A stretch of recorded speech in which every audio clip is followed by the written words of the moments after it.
Cyprus நகரத்துல கிமு 300ல ஜீனோ அப்படின்னு ஒரு வசதியான வியாபாரி வாழ்ந்துட்டு வந்தாரு. ஒரு முறை அவர் கப்பல்ல பயணம் செஞ்சுக்கிட்டு இருக்கும்போது பீனிசியால இருந்து பஸ் நகரத்துக்கு போற வழியில அவருடைய படகு அவருடைய மொத்த சரக்குகளோட சேர்ந்து மூழ்கிடுச்சு. அந்த ஒரே ஒரு சம்பவத்தால, அதுவும் ஜீனோவோட கட்டுப்பாட்டிலையோ இல்ல வேற யாரோடைய கட்டுப்பாட்டிலையோ இல்லாத ஒரே ஒரு விஷயத்தால அந்த மிகப்பெரிய வசதியான வியாபாரி ஒரே நிமிஷத்துல ஏழையா மாறிட்டாரு. கொஞ்சம் யோசிச்சு பாருங்க, நீங்க ஜீனோவோட இடத்துல இருந்தா எப்படி ரியாக்ட் பண்ணுவீங்க? இயற்கையோட சீற்றத்தால உங்களுடைய வாழ்நாள் உழைப்பு மொத்தமும் இப்படி வீணா போகும்போது அதுக்கு சரியான ரியாக்ஷன் என்னவா இருக்கும்? உங்களுக்கு கோபம் வருமா? வருத்தப்படுவீங்களா? வாழ்க்கை உங்களை ஏமாத்திட்டு தான் நினைப்பீங்களா? நம்மள பல பேர் இந்த மாதிரி தான் உணர்வோம். ஆனா ஸ்டாய்சிசம் தத்துவத்தோட தந்தை ஜீனோவுக்கு அப்படி இல்லை. நம்ம மனநிலையை மாத்திக்கிற அந்த ஒரு சின்ன விஷயம் காலத்துக்கும் நிலைச்சு நிற்கும். அதுக்கப்புறம் நம்ம வாழ்க்கையில இன்னும் பெரிய நல்ல மாற்றங்களை கொண்டு வர்றதுக்கு ஒரு வழியா இருக்கும். இந்த ஸ்டாய்சிசம் தத்துவத்தோட முக்கியமான மையப்புள்ளியே வர்றதை ஏத்துக்கிறதும் எதையும் பெருசா எடுத்துக்காம கடந்து போறதும் தான். சாக்ரட்டிஸும் மற்ற பெரிய தத்துவ ஞானிகளோட புத்தகங்களை படிச்சதுக்கு அப்புறம் ஜீனோ இந்த ஸ்டாய்சிசம் தத்துவத்தை உருவாக்கி மற்றவங்களுக்கு சொல்லி கொடுத்தாரு. ஜீனோவோட கருத்துப்படி நமக்கு என்ன நடக்குதுன்றதுல நமக்கு பெரிய கட்டுப்பாடு இல்லைனாலும் அது நம்மளை எப்படி பாதிக்குதுன்றத நாம தான் கட்டுப்படுத்தணும்னு சொல்றாரு. இந்த கட்டுப்பாட்டை நாம ரொம்ப சரியான வழியில பயன்படுத்தணும். கெட்டுப்போன பாலுக்காக அழுகிறத விட்டுட்டு, அதாவது இந்த விஷயத்துல கடல்ல மூழ்கி போன சரக்குகளை நினைச்சு வருத்தப்படாம ஜீனோ அந்த சூழ்நிலையிலையும் அவருடைய நிதானத்தை இழக்காம இருக்கிறது தான் முக்கியமா நினைச்சாரு. எவ்வளவு பெரிய கஷ்டம் வந்தாலும் மனசை அமைதியாகவும் எந்த ஒரு பாதிப்பும் இல்லாமலும் வச்சிருந்தாரு. இன்னைக்கு இருக்கிற மக்கள் ஸ்டாய்க்ஸ்னா யாராலையும் உடைக்க முடியாத மனிதர்கள்னும், அவங்களுக்கு எந்த ஒரு எமோஷனல் கஷ்டமும் வராதுன்னும், அவங்க கோபப்படவே மாட்டாங்க, பயப்பட மாட்டாங்கன்னு தப்பா நினைச்சிட்டு இருக்காங்க. ஆனா இந்த ஸ்டாய்சிசத்துக்கு பின்னாடி இருக்கிற உண்மையான அர்த்தம் அதை விட ரொம்ப பெருசு. எமோஷன்ஸே இல்லாத மனிதர்களை பத்தி சொல்ற ஒரு விஷயம் மட்டும் இது கிடையாது. இந்த உலகத்தை நாம எப்படி பார்க்கணும், புரிஞ்சுக்கணும் அப்படின்னு சொல்ற ஒரு வழிதான் இது. இது ஒரு வாழ்வியல் முறை. இந்த வாழ்க்கை முறை பல நூற்றாண்டுகளா தொடர்ந்துகிட்டே இருக்கு. ஸ்டாய்க் தத்துவத்தை ஆயிரக்கணக்கான வருஷங்களுக்கு முன்னாடி எப்படி பயன்படுத்துறாங்களோ அதே மாதிரி இன்னைக்கும் நம்ம சூழ்நிலைகளுக்கு பயன்படுத்தலாம். இதோட நன்மைகள் இன்னைக்கும் அதே அளவுக்கு பயனுள்ளதா இருக்கு. நமக்கு வர்ற நெகட்டிவ் அனுபவங்கள்ல இருந்து வர்ற நெகட்டிவ் எமோஷன்ஸை நல்லபடியா கையாண்டு அதை இந்த உலகத்தை ஒரு புது கோணத்துல பார்க்கறதுக்கான எண்ணங்களா மாத்துறதுக்கு ஸ்டாய்சிசம் நமக்கு உதவுது. இந்த பதிவை நீங்க பார்க்கறது மூலமா நீங்க ஒரு ஸ்டாய்க்கா மாற முடியும். ஸ்டாய்சிசம் தன்னுடைய வாழ்க்கை முறையா மாத்துற மனிதனை யாராலும் அசைக்க முடியாது. இந்த பதிவை முழுசா நீங்க பாத்தீங்கன்னா ஒரு முழு ஸ்டாய்க் மனிதனா நீங்க மாறுவீங்க. நம்ம பார்க்குற பார்வை தான் எல்லாமே. இந்த உலகத்துல இருக்கிற ஒவ்வொருத்தருக்கும் ஒவ்வொரு விதமான அனுபவங்கள் இருக்கும். அதனால அவங்களோட பார்வையும் வேற வேற மாதிரி இருக்கும். இந்த ஸ்டாய்க்ஸ் எல்லாரும் பொதுவான இடங்கள்ல ஒன்னா சேர்ந்து தத்துவங்களை பேசி சொல்லி கொடுத்ததால அவங்களோட தத்துவங்கள் எல்லா மக்களுக்கும் பரவலா தெரிஞ்சிருந்தது. இந்த ஸ்டாய்க் கொள்கைகள் எல்லாருக்குமே ரொம்ப பயனுள்ளதா இருக்கும்னு அவங்க நம்பினாங்க. அதனால இந்த அறிவை ஒரு பள்ளிக்கூடத்தோட 4 சுவத்துக்குள்ளேயோ இல்ல அரண்மனைக்குள்ளேயோ மட்டும் வச்சு மறைக்கிறதுல அவங்களுக்கு உடன்பாடு இல்லை. இதோட விளைவா ஒரு அடிமையில இருந்து பேரரசர் வரைக்கும் யாரு வேணாலும் இதை கத்துக்கிட்டு ஒரு ஸ்டாய்க்கா மாற முடிஞ்சது. மாறவும் செஞ்சாங்க. உலகத்துல இருக்கிற முக்கியமான சில ஸ்டாய்க்ஸ்ல எபிக்டேட்டஸும் ஒருத்தர். எபிக்டேட்டஸ்னா வாங்கப்பட்டவர்னு அர்த்தம். ஏன்னா அவரும் ஒரு காலத்துல அடிமையா இருந்தவர் தான். அப்புறம் செனகா, அவர் ஒரு மிகப்பெரிய அரசியல்வாதி. அதுக்கப்புறம் மார்க்கஸ் ஏரலியஸ், அவரு ரோமானிய பேரரசர். உலகத்தோட மிக சக்தி வாய்ந்த மனிதர்கள்ல அவரும் ஒருத்தர். அந்த காலத்து ஸ்டாய்க்ஸ் அவங்க என்ன சொன்னாங்களோ அதை அப்படியே வாழ்ந்தும் காட்டினாங்க. எந்த ஒரு பாகுபாடும் இல்லாம சமத்துவமின்மைக்கு எதிரான போராட்டங்களை அவங்க முன்னெடுத்தாங்க. அவங்க காஸ்மோபாலிட்டன் அப்படிங்கிற வார்த்தையவே உருவாக்குனாங்க. அதாவது உலகத்தின் குடிமகன் அர்த்தம். இன்னைக்கு அந்த வார்த்தையை கேட்கும்போது நமக்கு நியூயார்க், டொராண்டோ, துபாய், லண்டன் போன்ற நகரங்கள் தான் ஞாபகத்துக்கு வரும். ஏன்னா அங்க பலதரப்பட்ட மக்கள் வாழ்றாங்க. இந்த மாதிரியான ஒரு ஒற்றுமையையும் இணக்கத்தையும் தான் ஸ்டாய்க்ஸ் அந்த காலத்திலேயே போதிச்சாங்க. அதுவும் அப்படி பேசுறது பெருசா விருப்பப்படாத ஒரு காலத்துல பெண்களும் இந்த ஸ்டாய்சிசத்தை தாராளமா கத்துக்கலாம், அவங்களும் ஸ்டாய்க்கா மாறலாம்னு அனுமதிச்சாங்க. அப்போ எதுக்காக இவ்வளவு மக்கள் ஸ்டாய்சிசத்தை தங்களோட வாழ்க்கை முறையா ஏத்துக்கிட்டாங்க? எதிர்பாராத திருப்பங்கள் நிறைஞ்ச இந்த உலகத்துல நம்ம எமோஷன்ஸ் தான் பல விஷயங்களுக்கு தடையா வந்து நிக்குது. உண்மையை சொல்லணும்னா நமக்கு ஏதோ ஒரு கெட்ட விஷயம் நடக்கிறதால நம்ம வருத்தப்படுறது இல்லை, நம்ம எதிர்பார்க்காத ஒரு கெட்ட விஷயம் நடக்கிறதால தான் நாம வருத்தப்படுறோம். மழை வர்றது ரொம்ப நல்ல விஷயம்தான். அது செடிகளுக்கு தண்ணி கொடுக்குது, கால்நடைகளுக்கு குடிக்க தண்ணி தருது, பூமியை குளிர்ச்சியா வைக்குது. ஆனா உண்மை என்னன்னா, நீங்க குடை இல்லாம வெளியே இருக்கும்போது ஒரு கருமேகம் உங்களை சூழ்ந்தா அது கண்டிப்பா ஒரு நல்ல அனுபவமா இருக்காது. அப்போ மழை பெய்ய ஆரம்பிச்ச உடனே நாம ஏன் அழுகிறது இல்லை? ஏன்னா அந்த சூழ்நிலை கஷ்டமா இருந்தாலும் அதை யாராலையும் தடுக்க முடியாத ஒரு விஷயம். நம்மளால வானிலையை கட்டுப்படுத்த முடியாது. கஷ்டமா இருந்தாலும் மழை பெஞ்சு ஓஞ்சதுக்கு அப்புறம் வெளிச்சம் வரதான் போகுது. இதே மாதிரி தான் வாழ்க்கையில நடக்கக்கூடிய எந்த ஒரு கெட்ட விஷயத்தையும் நாம முன்கூட்டியே எதிர்பார்த்து இருக்கணும்னு ஸ்டாய்சிசம் நமக்கு சொல்லி கொடுக்குது. எல்லாத்துக்கும் மோசமான ஒரு முடிவை மனசுல கற்பனை பண்ணி வச்சுக்கோங்க. அப்படி நடந்தாலும் அதை ஏத்துக்கிற மனப்பக்குவத்தோட இருங்க.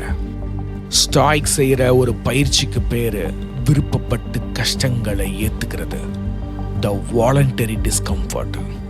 நம்ம வாழ்க்கையில நடக்கிற நல்ல விஷயங்களுக்கு நன்றி உணர்வோட இருக்கணும்ன்றதுக்காக செய்யற பயிற்சி தான் இது.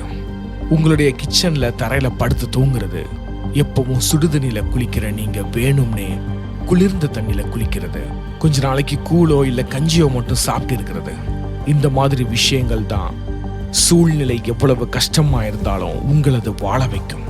மனநிலை சரியா இருந்தா அதுலயும் ஜெயிக்க முடியும்னு புரிஞ்சுக்க இந்த பயிற்சி உதவும்.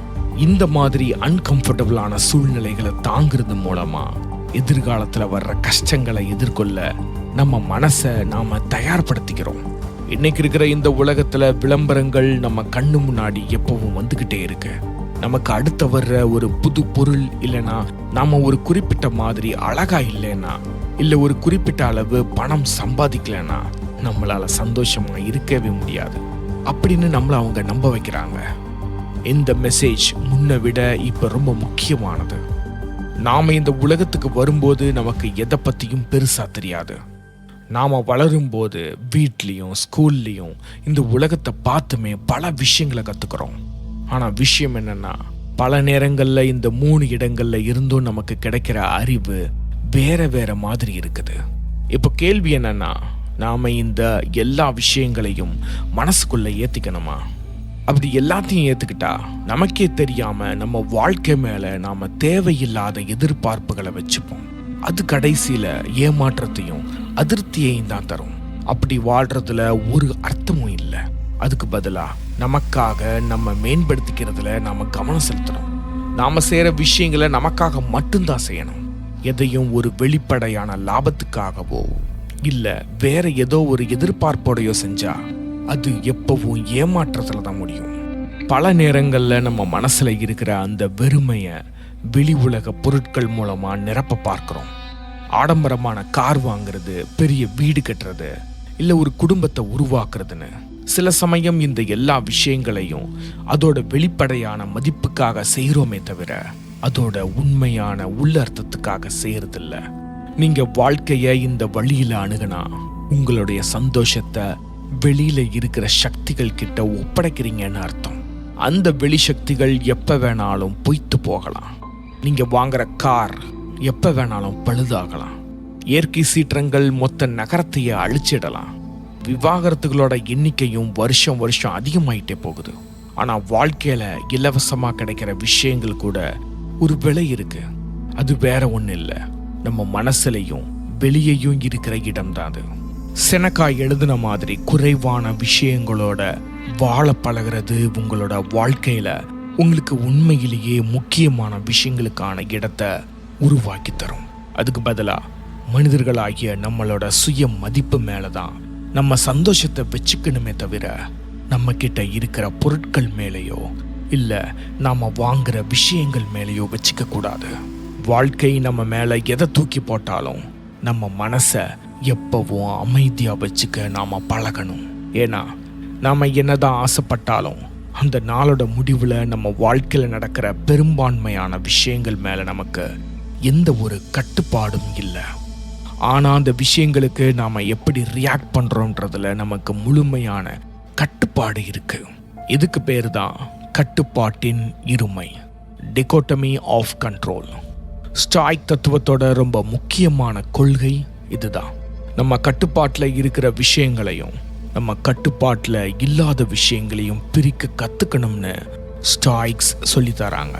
நம்ம கட்டுப்பாட்டில் இல்லாத விஷயங்களை வச்சு நம்ம மதிப்பை முடிவு பண்ணவே கூடாது. நம்ம கட்டுப்பாட்டில் இருக்கிற விஷயங்களை வச்சு தான் முடிவு பண்ணணும். இலக்குகளை நோக்கி ஓடுறது நல்ல விஷயம்தான். ஆனால் அந்த விஷயங்கள் நம்ம நினச்ச மாதிரி நடக்காதப்போ உடஞ்சி போகிறது ஸ்டாய்க்ஸ் பார்வையில் ஒரு பிரயோஜனமும் இல்லாத விஷயம். ஒரு யூடியூப் வீடியோ செய்கிறது ரோமானிய பேரரசராக இருக்கிறத விட சுலபம்தான். ஆனால் அதுவும் சில நேரங்களில் கஷ்டமான விஷயமா மாறலாம். முதல்ல நீங்கள் ஒரு ஐடியாவை யோசிக்கணும். அதுக்கு ரொம்ப நேரம் ஆகும். அப்புறம் அதை பற்றி ரிசர்ச் பண்ணணும். அது நல்லா இல்லைன்னா அதை தூக்கி போட்டுட்டு முதல்ல இருந்து ஆரம்பிக்கணும். ஸ்கிரிப்ட் எழுதணும். வீடியோவை உருவாக்கி எடிட் பண்ணி டைட்டில் தம்ப்நெயில்னு எல்லாத்தையும் ரெடி பண்ணி அப்லோட் பண்ணுற வரைக்கும் எல்லாமே உங்கள் கையில் தான் இருக்கு. ஆனால் நீங்கள் அந்த அப்லோட் பட்டனை கிளிக் பண்ணதுக்கப்புறம் அந்த அதிகாரம் யூடியூப் அல்காரிதம் கைக்கு மாறிடுது. இருந்தாலும் நிறைய பேர் அவங்களுடைய யூடியூப் சேனல் இல்லை இன்ஸ்டாகிராம் அக்கௌண்ட்டோட வெற்றியை அவங்களுக்கு வர வியூஸ், சப்ஸ்கிரைபர்ஸ் இல்லை ஃபாலோவர்ஸை வச்சு தான் முடிவு பண்ணுறாங்க. ஆனால் அந்த விஷயங்கள் எல்லாமே பெரும்பாலும் உங்கள் கட்டுப்பாட்டுக்கு வெளியே இருக்கிறது. அதுக்கு பதிலாக நீங்கள் போட்ட உழைப்போட அளவை வச்சு உங்களோட வெற்றியை நீங்கள் முடிவு பண்ணணுமே தவிர வெளியே இருந்து வர்ற ரிசல்ட்டை வச்சு இல்லைன்னு ஸ்டாய்க்ஸ் சொல்கிறாங்க. உங்களோட அந்த ப்ராசஸை முழுமையாக நம்புங்க. கடந்த 6 மாசமா ஒரு ஆஃபீஸில் ரொம்ப கஷ்டப்பட்டு வேலை செய்கிற ஒருத்தரை பற்றி யோசிச்சு பாருங்க. இப்போ தனக்கு கண்டிப்பாக ப்ரொமோஷன் கிடைக்கும்னு நம்பி அவருடைய பெர்ஃபார்மன்ஸ் ரிப்போர்ட்டை எடுத்துட்டு அவருடைய பாஸ் கிட்ட போறாரு. ஆனால் அவருடைய பாஸ் தேங்க்ஸ்னு மட்டும் சொல்லிட்டு ப்ரொமோஷன் கொடுக்காம விட்டுறாரு.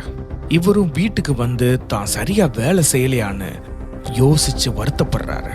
ஆனால் அவருடைய பாஸ் காலையில் கோபமாக எந்திரிச்சிருக்கலாம். இல்லை அந்த நேரத்தில் வேற யாராவது தகுதியானவங்களா இருந்திருக்கலாம். இல்லை கம்பெனியில் பண நஷ்டம் வந்து ப்ரொமோஷன் கொடுக்க முடியாத சூழ்நிலை இருந்திருக்கலாம். இப்படின்னு அவர் யோசிச்சிருக்கலாமே. ஆனால் அவர் அப்படி யோசிக்கவே இல்லை. காரணம் என்னன்னு தெரியலனாலும் அவர் அப்செட் ஆகுறாரு. அதுக்கு பதிலாக அவர் கொடுத்த பெர்ஃபார்மன்ஸ் ரிப்போர்ட்டோட குவாலிட்டி மேலே மட்டும் அவருடைய மதிப்பை வச்சிருந்தா அவர் எப்பவும் போல சந்தோஷமா இருந்திருக்கலாம். சரியான பார்வையோட அணுகுனா அவருடைய லட்சியம் கைவிடப்படலை, தள்ளி போயிருக்கு. அவ்வளவுதான். நம்ம மனநிலையை இந்த மாதிரி மாத்திக்கிறது ரொம்ப முக்கியம். ஒரு உண்மையான ஸ்டாய்க் அவங்களோட வெற்றியை பண வரவை வச்சு மட்டும் பார்க்க மாட்டாங்க.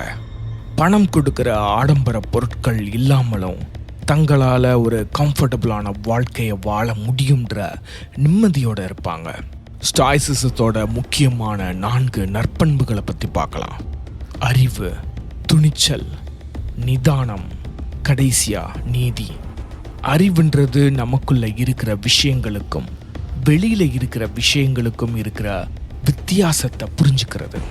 அப்புறம் நமக்கு நடக்கிற விஷயங்களுக்கு நாம எப்படி ரியாக்ட் பண்றோன்றத தேர்வு செய்யற திறன் இது.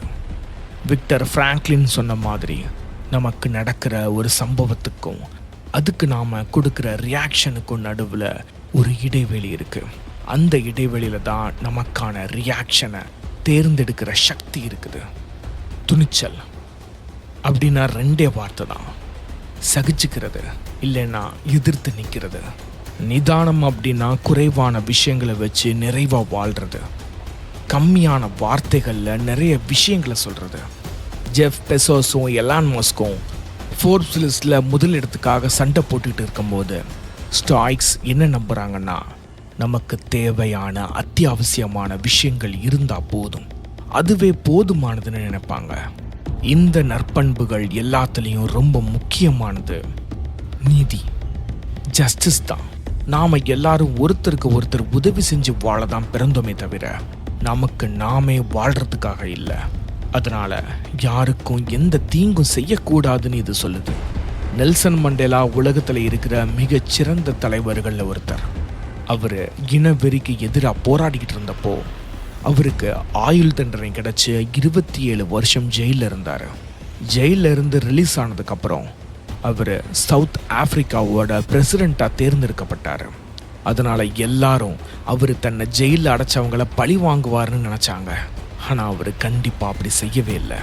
ஜெயிலில் இருந்தப்போ மண்டேலா மார்க்கஸ் எரலியஸ் புத்தகங்களை படித்து ஸ்டாய்சிசத்தோட முக்கியமான கொள்கைகளை கற்றுக்கிட்டு அதை தன்னுடைய வாழ்நாள் முழுக்க கடைப்பிடிச்சார்.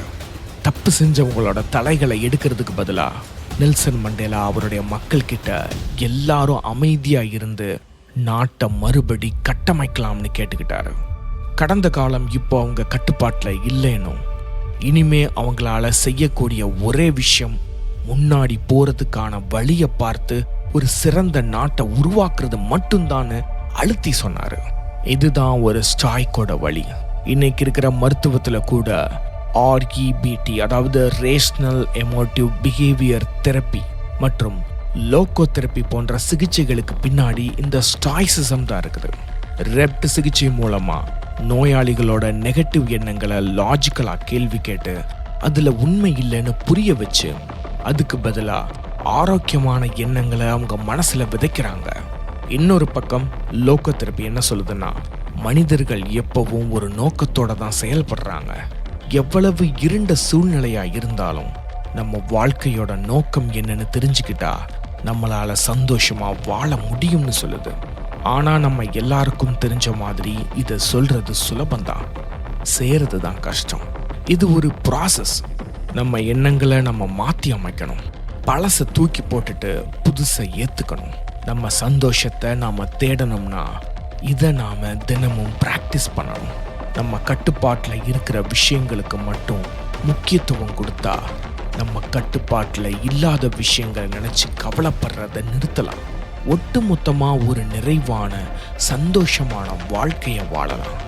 நம்ம வாழ்க்கையில் வர்ற புயல்களை கடந்து ஒரு அமைதியான இடத்துக்கு போக ஸ்டாய்சிசம் நமக்கு உதவுது.